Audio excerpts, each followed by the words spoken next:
Okay, so a key concept in Buddhism is cause and effect. So this is found in the Four Noble Truths. Like the first truth is number one, there's suffering. And number two, the second noble truth is there's a cause for suffering, and that's desire or wanting. Third truth is the good news that we can end suffering. And the fourth noble truth is there's a path to that. There's the Noble Eightfold Path. These are all the conditions that we put in place to come to the end of suffering. So it's cause and effect is a very core concept in Buddhism. And the Buddha elaborated this in a teaching called Dependent Origination. So dependent on this happens, or dependent on that happens. So that's a dependent origination, and sort of there's 12 steps that he's outlined. And that teaching is called Paticca Samupada. And the analysis of each of those 12 steps is Nidana. So you'll see Mahanidana Sutta, that's number 15 in the Digha Nikaya. Digha Nikaya number 15 is the Maha Nidano. So it's analysis of the various 12 steps of dependent origination. And then in the Samyutta Nikaya, there's a whole huge section called the Samyutta Nidana that talks about this. And I'm sure there's many other talks in the suttas on this dependent origination or cause and effect. Anyway, this teaching on dependent origination is quite a mouthful. It feels difficult. And so I was overjoyed when I was doing my regular sutta readings and came across Sutta Digha Nikaya number 21.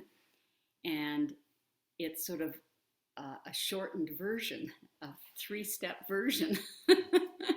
and Ajahn Brahmali said these 3 steps are sort of like the core 3 steps in it. So I thought, yay, something simple.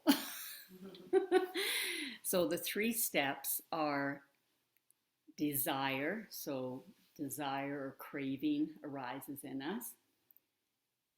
And then the next one is clinging. So instead of just saying, it's not convenient or it's not skillful or whatever, or I can't do it right now, it's like you start to cling on to that idea, like, I need this, I want this.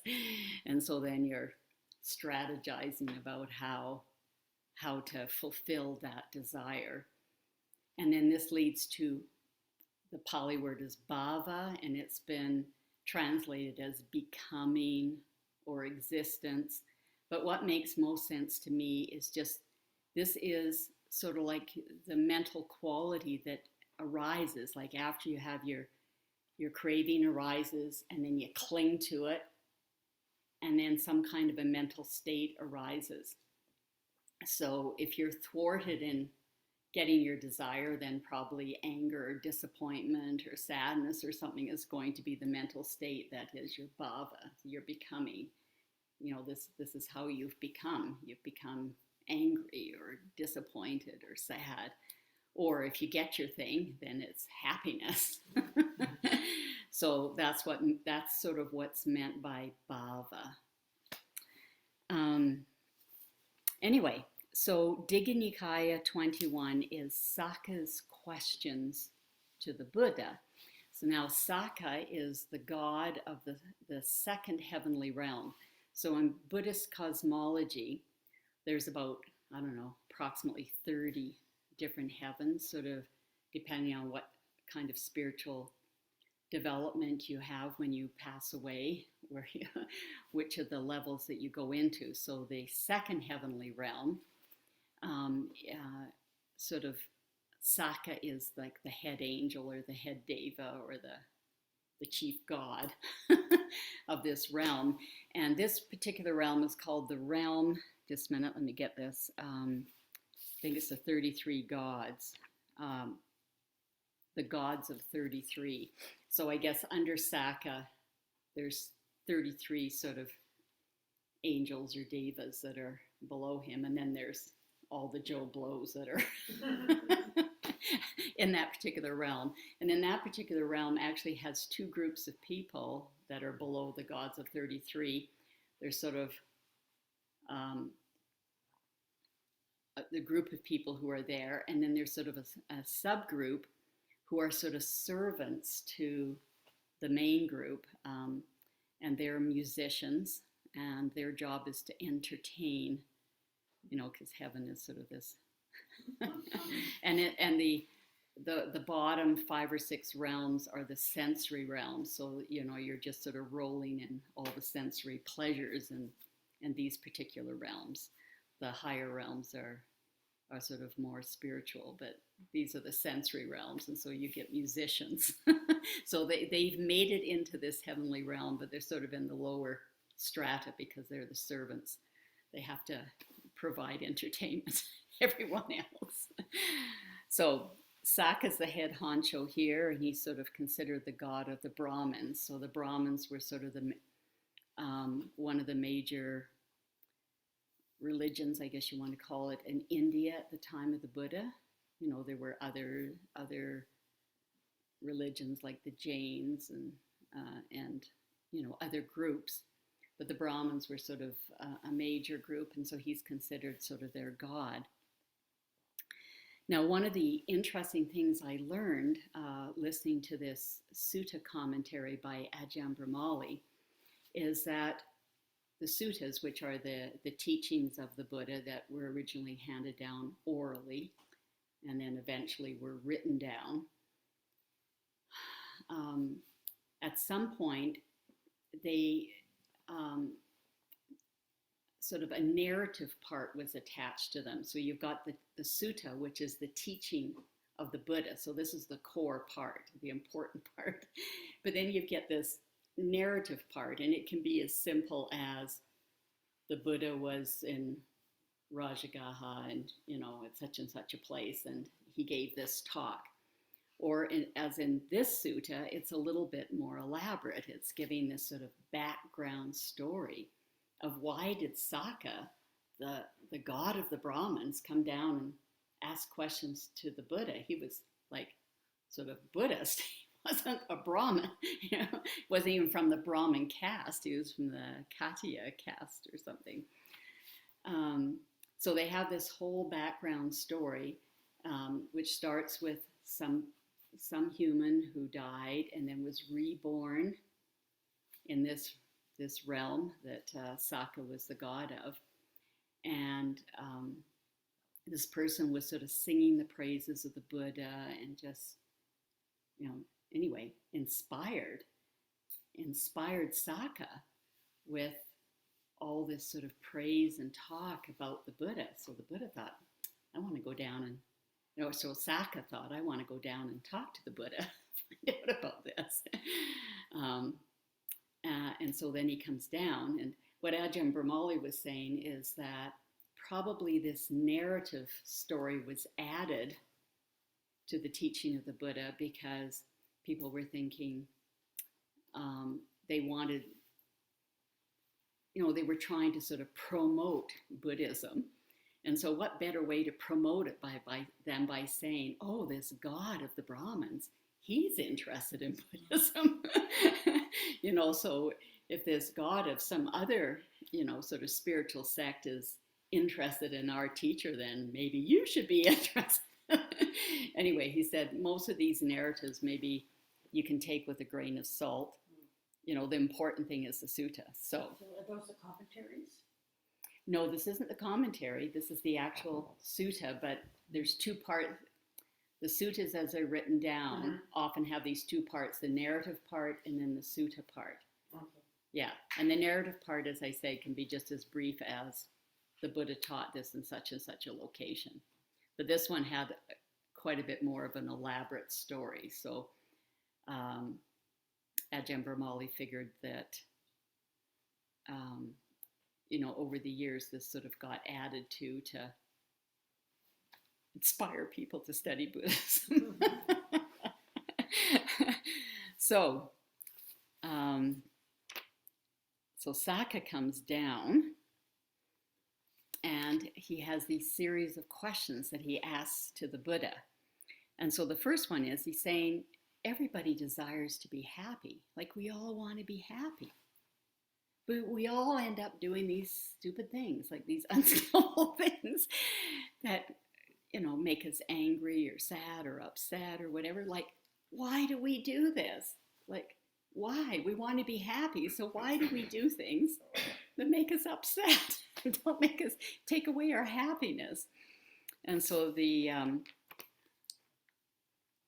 now, just before I get to the Buddha's answer, I think we can learn a lesson from this. Like, if we can realize that we do stupid things, like we do unskillful things, we create suffering for ourselves, which we all do. Then if we see somebody else like being angry or pissed off or doing something unskillful, if we can respond to that with a compassionate heart, like, oh, that person's suffering, then that's so much more skillful than getting angry at that person who's angry or whatever. Because it's like stabbing ourselves with the second arrow. Because first of all, it's unpleasant to be around somebody who's, in an unskillful, doing something unskillful, like cutting you off on the highway or angry and yelling or whatever. I mean, that's unpleasant. And then if you respond to that by feeling angry yourself, now you've got two bundles of anger, the unpleasantness you're feeling from that person's anger, plus the anger that you're feeling yourself. Now you've got double duty anger. So, we talk about this as stabbing yourself with a second arrow. So if instead, when we see somebody, doing something unskillful or being unpleasant or angry or whatever, and we can go, oh yeah, I've done that too. And I suffer when I'm doing that. I feel suffering. And so then if you can see, oh, that person must be really suffering. I mean, if you're angry, you're not feeling happy, right? It's a bad feeling. So then if you can feel compassion for that person and think, oh, they're suffering right now, then that's just a more skillful thing for us to do. And I must say, when, Ayya Brahma Vihara was here, I was just repeatedly struck with that, because, I mean, I was with her a lot over the 3 months, and multiple times we'd be in a situation where somebody would be doing something unskillful, and my immediate reaction was judgment, being judgmental about them. And her immediate response was compassion. Every time. And that really impressed me, about her, being in her presence and feeling that compassion coming, and comparing it to my judgmentalism. So anyway, this is the first lesson we can learn. Like, we all want to be happy, but we all screw up and do stupid things that take away our happiness. So when we see somebody else doing it, if we can respond with compassion, that's going to be a nicer response. Okay, so now getting back to the Buddha's answer to Sakka when he says, why do we do this? Why do we screw up all the time? And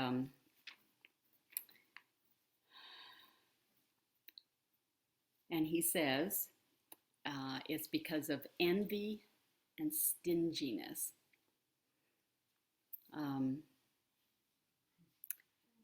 So these are sort of opposite qualities. So stinginess is if you have something and you don't want to share it with anybody, but people around you might want it. And then that could lead to conflict. I mean, you can think about this on, levels of countries, like, why do countries go to war with one another, or, come in and invade? They want that land or want those natural resources you have or whatever.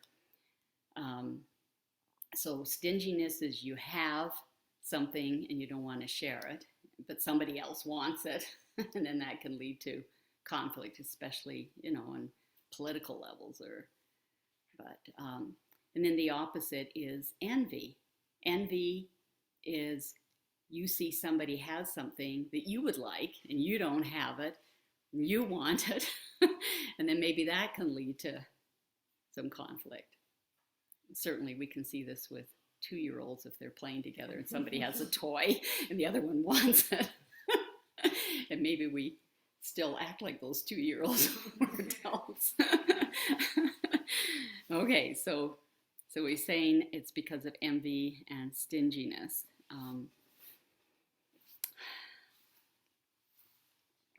And Ajahn Brahmali said that this resolves around a sense of mine, like my toy, which is related to a sense of I, like a sense of self. So he said this sense of self is the root cause of envy and stinginess. Then so Sakka asks, okay, so what leads to envy and stinginess? And the Buddha says, like and dislike, liking things and not liking things. And then Sakka says, well, why do we like some things and not like other things? And the Buddha said, desire or its absence. Now, I can't quite figure out the hair-splitting difference between like and dislike and desire and lack of desire. But anyway, the important lesson is coming later. So I didn't waste my time trying to sort that out because I can't quite figure that out. But anyway, desire, its absence. Now, the problem with desire is if you're desiring something, it means, you're wanting something that's in the future. So that means you don't have it now. So if you're desiring that, that means you're discontented in the present moment. You're not happy in the present moment when you're wanting something in the future. And of course, if we want something, if we have a desire, we set up a strategy on how to get it. And then if we're thwarted for whatever reason, we can't get it, then we're upset or angry. Or if we get it, we're happy. So then this means that we're giving control of our mood state to sort of, what it is that we cling to.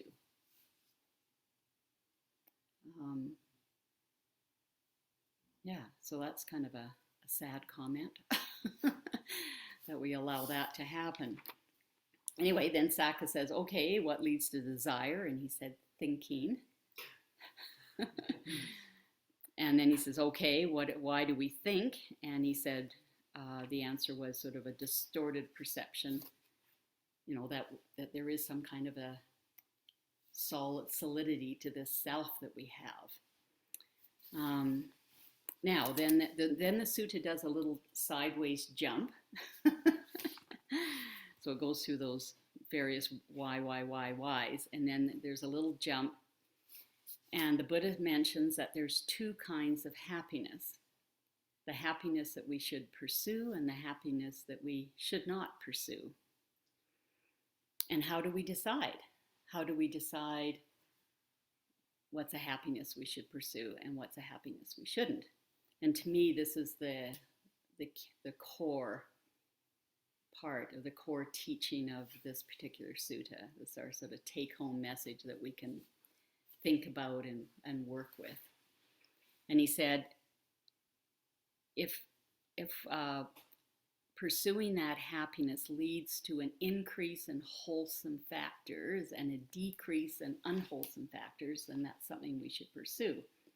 And then vice versa. If pursuing that particular happiness leads to an increase in unwholesome factors and a decrease in wholesome factors, then that's something we shouldn't pursue. So what are wholesome factors? They're things like mindfulness, compassion, samadhi, which is stillness, peace. And unwholesome factors are things like greed and anger, hate, all those kinds of things.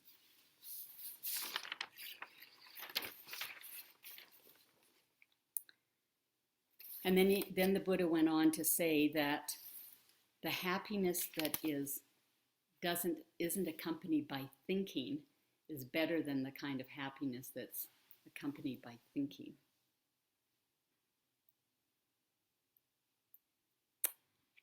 And then the final thing he said about this was the happiness that comes from our meditation practice, like that blissful, happy kind of feeling that we can get when we're doing our meditation practice. He said that's the best kind of happiness to pursue. But of course, those of us in the household life,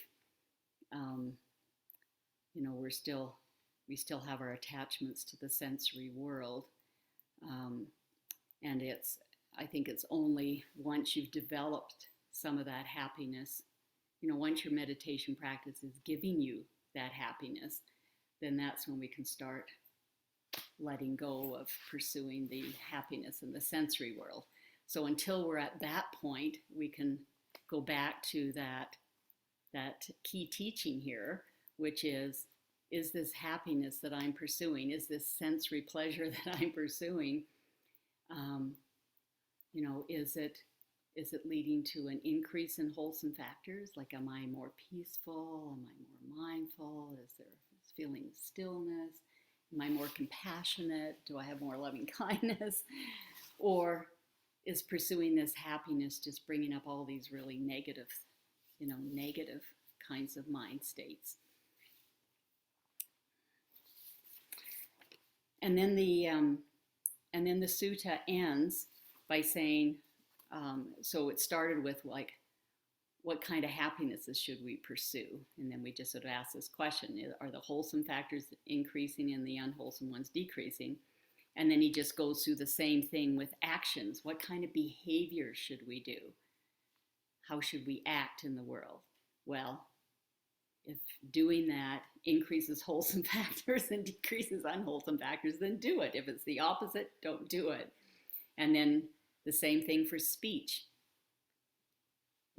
What things should we say? Well, if they're increasing wholesome factors and decreasing unwholesome factors, then that's our guideline. And then here's the toughie. What should we think? Same thing. Is having those thoughts increasing wholesome factors and decreasing unwholesome factors?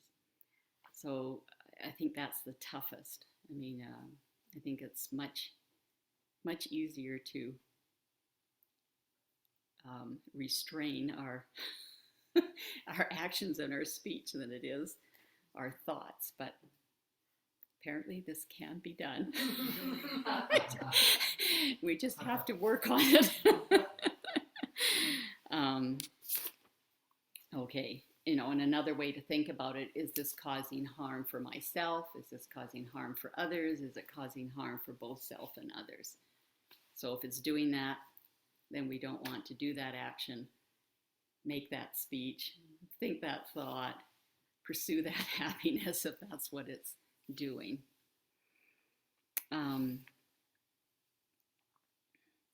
So if we consider like impulses or our habit energy to do things or speak things or think things or pursue happinesses that increase unwholesome factors, like if we realize that, that's like feeling a hot coal in your hand. And then as soon as you feel that hot coal, you don't have to talk about, you don't have to talk to yourself saying, oh, I really shouldn't do it. I really shouldn't do it. It's not going to be good. You feel that hot coal and then it's like you drop it. So Ajahn Brahm talks about this a lot. This is the wisdom way to restrain ourselves. We don't restrain ourselves with willpower, because willpower takes, it's exhausting, takes a lot of energy, and eventually you run out of it and then you go and do things anyway.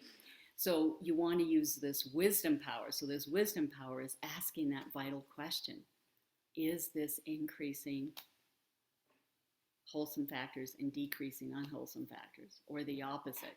And if it's doing the opposite, like really look at that, feel that hot coal, and then you're just going to drop it. And so that's the wisdom way to restrain ourselves rather than using willpower. Okay, so that's Digha Nikaya 21, the core of dependent origination. Paticca Samupada. Okay, so we got lots of time. So I've got the microphone down there. So open it up for questions, comments.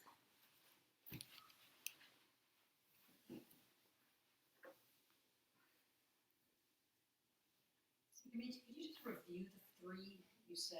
Right. Is that because Yeah. my understanding is that you're taking the dependent origination, the 12 steps, and making them three. Is that correct? No, you're not making them three. You're just extracting three that are sort of, Ajahn Brahmali said, are the core.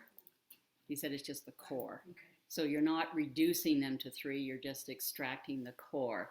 Okay. So the first thing is craving, like craving, desire, wanting arises. That's the first one. And then, I mean, even though we have a desire, lots of desires we let go of, right? But other ones we don't. Other ones, the desire or the wanting comes up, and then we grab onto it and say, yes, I need this. I need to have this. I need to do this.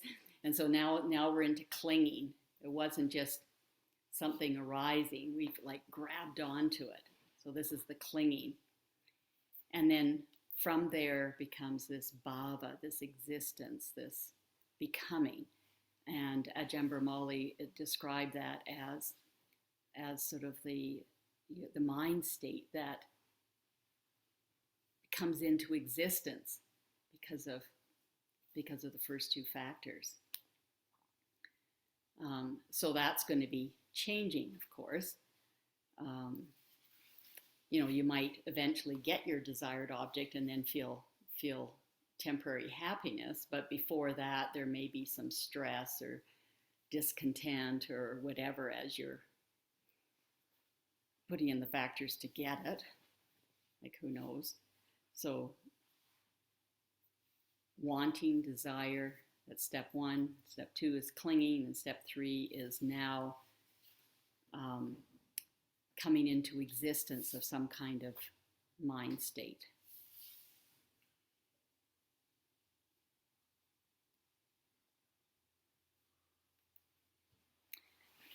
You want to pass that to Scott? So when you're meditating, sometimes you have a thought and you catch it fairly quickly. And sometimes I'd like to take a couple of steps back, and I'll take 2 steps back and see what caused that thought. And there's sometimes if you catch it quickly, there might just be one little thing that sparked and caused that, or you might have to go back 2 or 3 steps to catch that. Mm-hmm. If you're doing that, are you sort of looking at dependent origination in a way that way? Yeah, I think so, and I think this is the way that we naturally have to do it until we have a new habit energy, and then that doesn't have to happen anymore. But but at the beginning we don't have that new habit energy, so all of a sudden, bang, we're at step 3 or 7 along dependent origination, and so then you sort of can go back and then trace it out. So it's good practice to go back and try to trace it if you catch it fairly quickly then. I think it depends on the situation.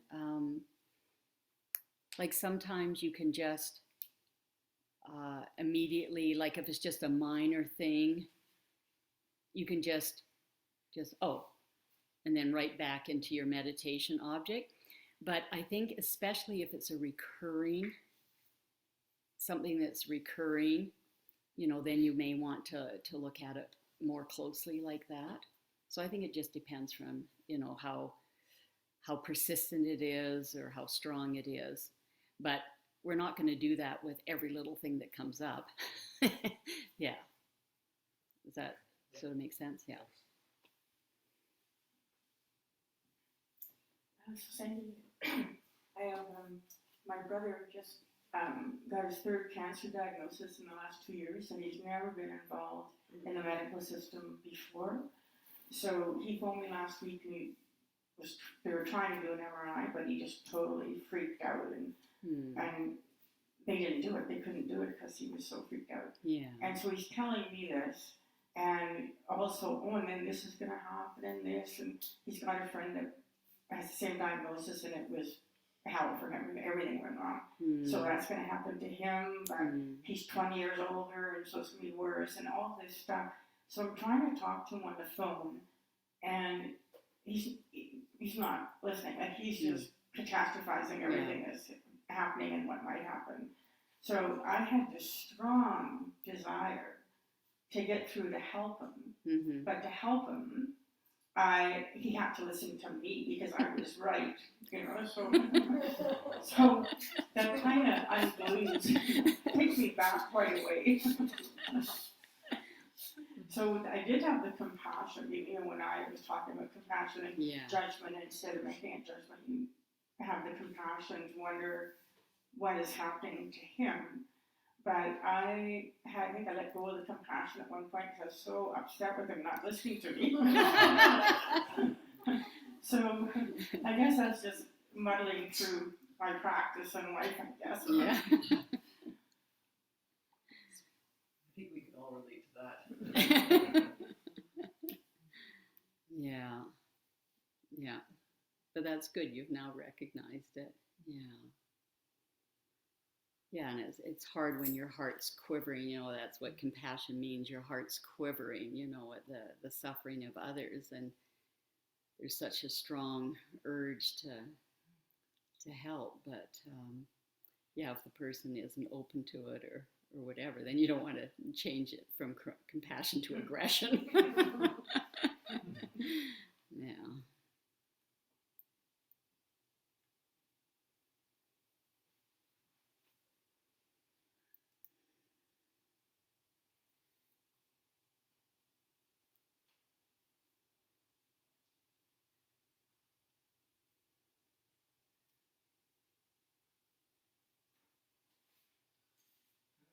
Sure.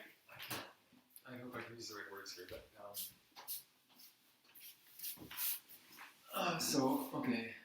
so the factors you were speaking about, can you remind me of those again, please?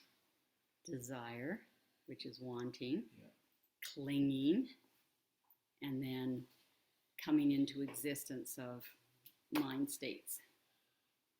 That wasn't what I had in mind. The other. Oh, sorry. Sorry, I can't remember the terminology you used. Okay. The ones where you have anger or sadness or unwholesome and wholesome. Okay, thank you. Yes. Sorry. Dependent origination. No, wholesome. Wholesome or unwholesome. Okay. Yeah. No, I understand. Okay. Okay. Thank you. So now I can put my question together. So what if someone is trying to unjustly or wrongly take something from you, and I guess you have two choices. You can acquiesce, and like you said, and then to avoid unwholesome feelings, or you because of your feelings and your values that you have, and also just something unjust is going to be done to you or taken from you, you might have some short-term unwholesome thoughts, I guess. I don't know if I'm asking this correctly, but like from what you're speaking about, it seems to me like, and maybe I'm taking this wrong way or understand this wrong way, but to avoid unwholesome factors, then if someone is doing something wrong to you or trying to take something away, or then you're in a position of acquiescing, like giving in to retain. Not necessarily. Not necessarily. Okay. No. Okay. No. Like our goal, I mean, most of us are not at this level, right?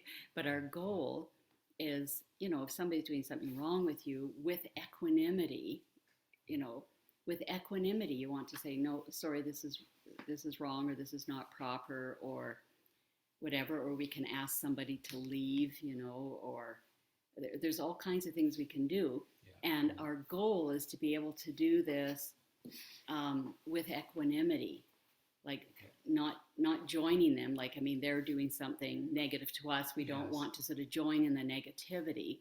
Yes.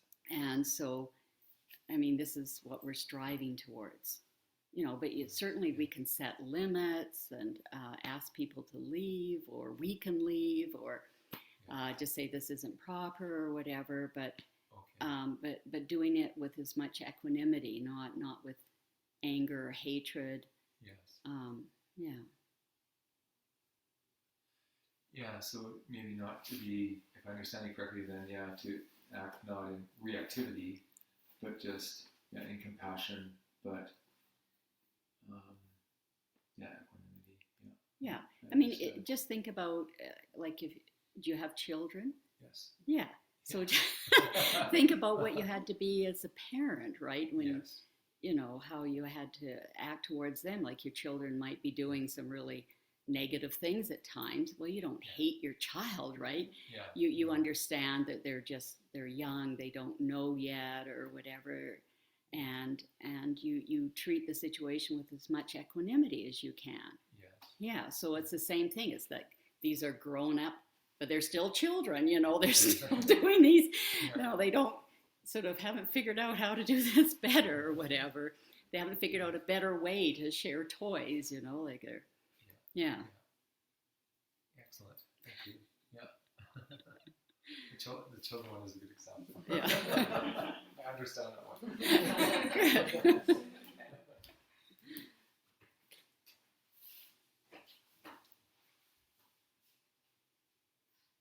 Did you have any questions, Elaine?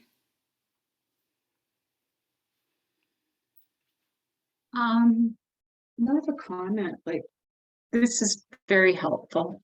And it's a message I need to hear over and over again, because my skill level's not really up there either.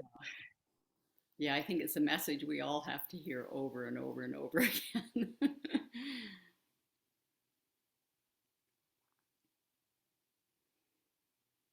Any other comments, discussion, questions?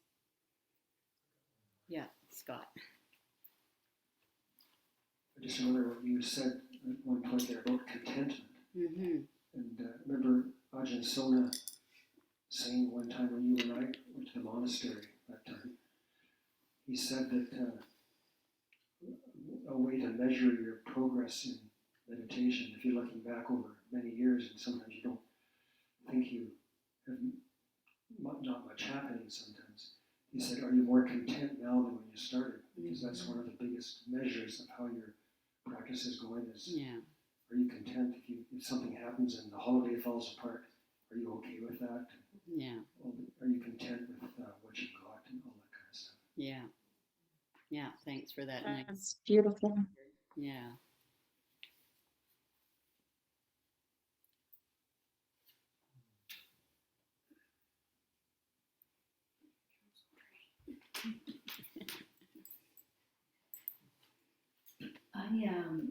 I was just thinking, because a few years ago when we were studying Dependent Origination, this is probably, well, actually it was 10 years ago.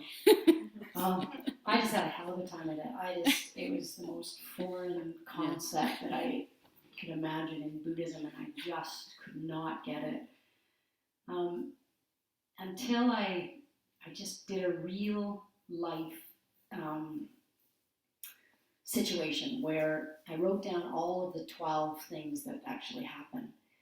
And my former partner of 20 years, we had just split up, and I was driving by the fire hall and saw her car at the fire hall.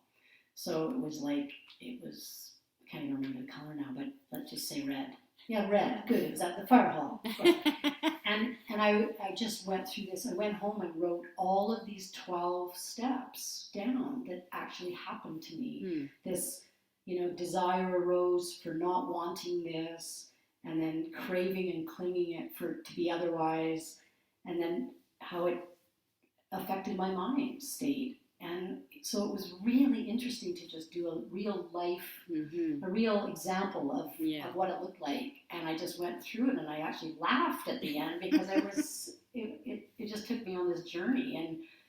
And I think in dependent origination, it's often the senses that start the trigger of dependent origination, right? So we're triggered by something, whether we hear something or see something or smell something that we don't like. And then it's this long list of 12 damn things.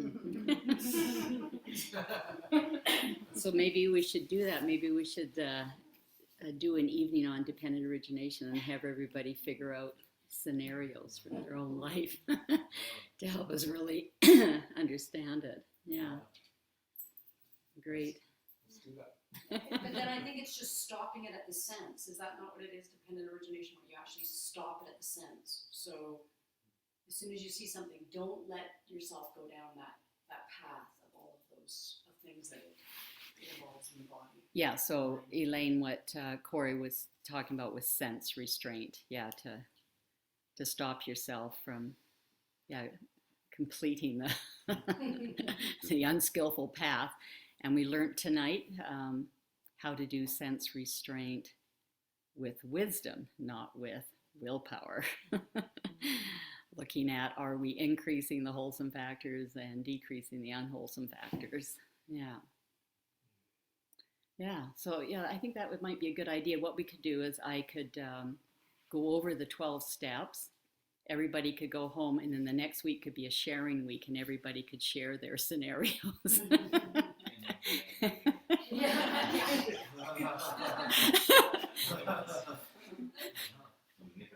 you say, and then we'll never do it again? We'll never do it again. Right. It's a one-time thing only. Actually, you can't do it. Till the next day.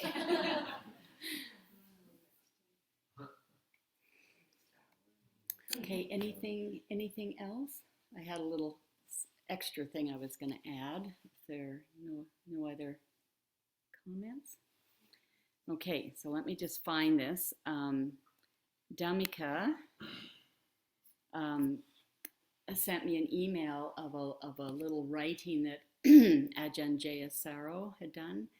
And I don't know how many of you have heard of Ajahn Jayasaro, but student of Ajahn Chah from England, who's been living now in Thailand for most of his life, and quite a wonderful teacher. So just give me a moment here to pull it up.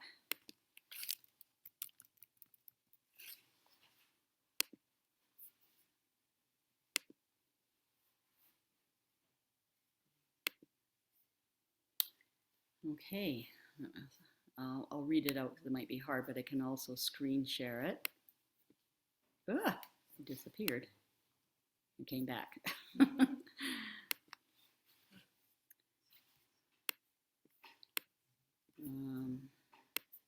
things out of the way here. Okay. So he says, I have been blessed with some wonderful teachers in my life. By observing them, I have come to some conclusions as to the qualities of a good teacher. Here are a few of them. Good teachers never forget the depth of gratitude they owe to their own teachers. Good teachers teach in a way that is sensitive to time and place and person and group. Good teachers practice what they preach. I know that's something I've always wanted. I wanted my teachers to walk the talk. Good teachers do not show off their knowledge for the sake of it.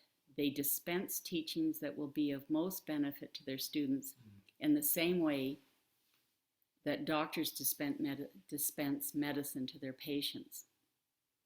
Good teachers do not demand blind obedience or loyalty. They are genuinely open to feedback and create the conditions under which students feel able to offer that feedback. Good teachers do not desire personal devotion, although they are often the object of it. They do not facilitate such devotion, do not praise it, and if it should occur, they are careful not to take pleasure in it. They are not possessive of their students.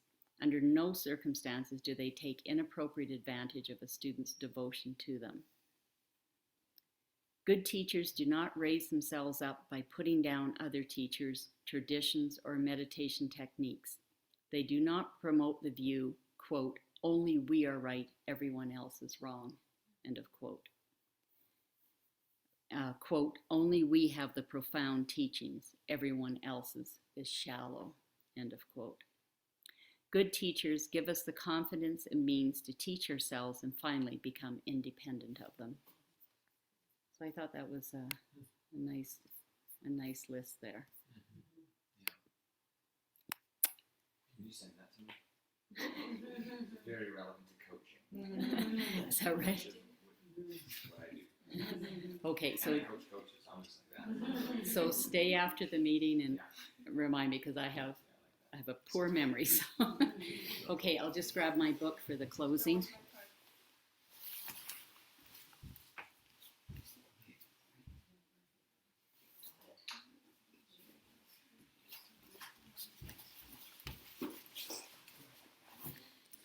So we'll do our closing meditation, and it's going to, oops, wrong one. If I can find my book. No, it's, Is it? it might be under here. It could be in the thing or just on the. Is that the big, is that the binder? It's the binder. Oh, thank you, thank you.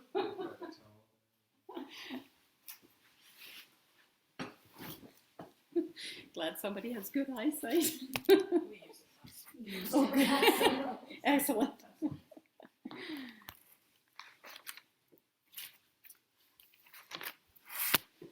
Okay, so Elaine, we end with one of the Brahma Viharas, and I'll say that to new people also, newish people in the group. So the Brahma Viharas are the beautiful emotions, the 4 beautiful emotions that we want to cultivate. So the first one is metta, loving friendliness, sort of unconditional love to all beings.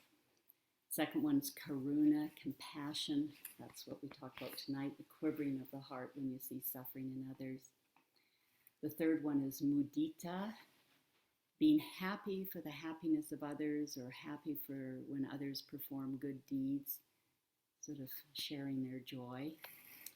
And the fourth one is upekkha, equanimity.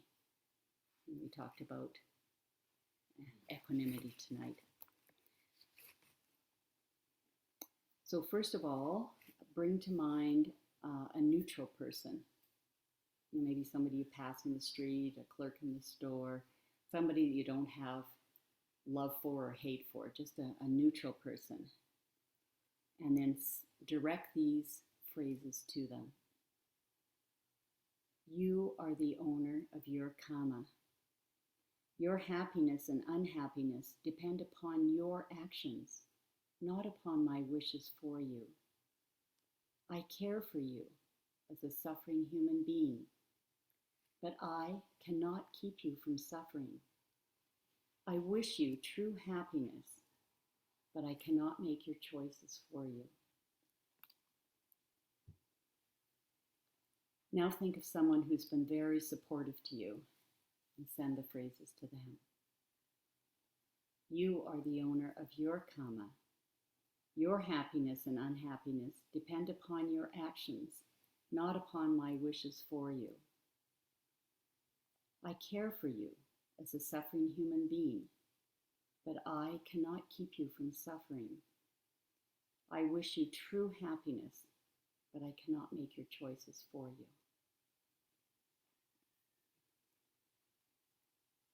Now bring to mind a friend, and if the previous person is a friend, just think of another friend and send the phrases to them. You are the owner of your karma. Your happiness and unhappiness depend upon your actions, not upon my wishes for you. I care for you as a suffering human being, but I cannot keep you from suffering. I wish you true happiness, but I cannot make your choices for you.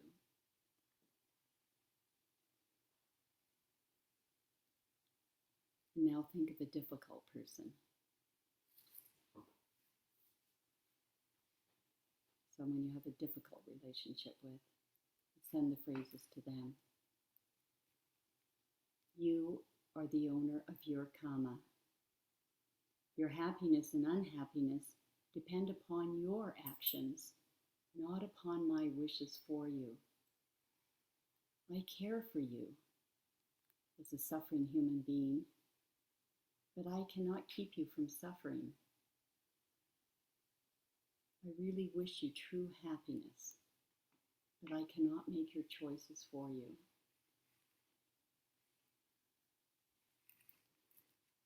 And now we send the phrases to ourselves. I am the owner of my karma. My happiness and unhappiness depend on my actions, not my wishes or hopes. I care for myself, and I am determined to follow the path of peace, the Noble Eightfold Path. I wish myself happiness, and I am determined to make skillful choices. All beings are owners of their karma. The happiness and unhappiness of all beings depends upon their actions, not upon my wishes for them. I care for all beings as suffering beings, but I cannot keep them from suffering. I wish all beings true happiness, but I cannot make their choices for them.